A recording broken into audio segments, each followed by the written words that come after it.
اور جن لوگوں نے ہماری آیتوں اور آخرت کی پیشی کو جھٹلایا ان کے اعمال ضائع ہو جائیں گے.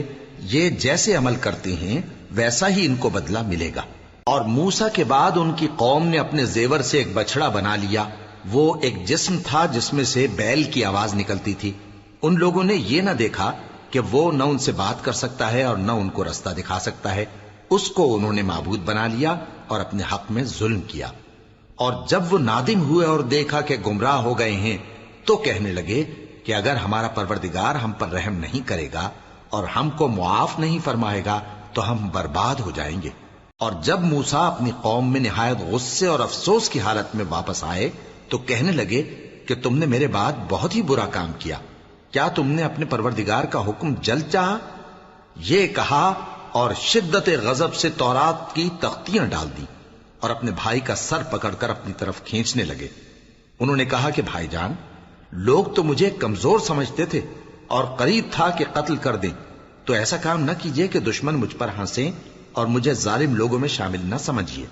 انہوں نے دعا کی کہ اے میرے پروردگار، مجھے اور میرے بھائی کو معاف کر دے اور ہمیں اپنی رحمت میں داخل کر، تو سب سے بڑھ کر رحم کرنے والا ہے. جن لوگوں نے بچڑے کو معبود بنا لیا تھا ان پر ان کے پروردگار کا غضب واقع ہوگا اور دنیا کی زندگی میں ذلت نصیب ہوگی. اور ہم افترا پردازوں کو ایسا ہی بدلہ دیا کرتے ہیں.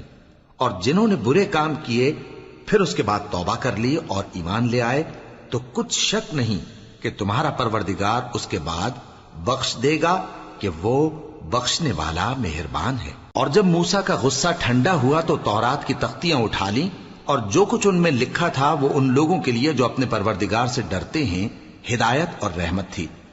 اور موسیٰ نے اس میعاد پر جو ہم نے مقرر کی تھی اپنی قوم کے 70 آدمی منتخب کر کے کوہ طور پر حاضر کیے. پھر جب ان کو زلزلے نے آ پکڑا تو موسیٰ نے کہا کہ اے پروردگار، اگر تو چاہتا تو ان کو اور مجھ کو پہلے ہی سے ہلاک کر دیتا.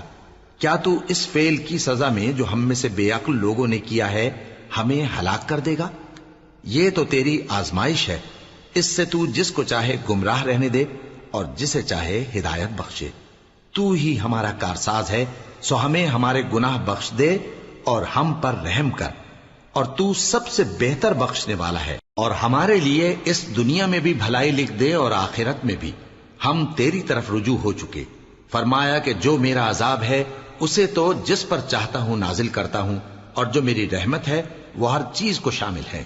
میں اس کو ان لوگوں کے لیے لکھ دوں گا جو پرہیزگاری کرتے اور زکوٰۃ دیتے اور ہماری آیتوں پر ایمان رکھتے ہیں.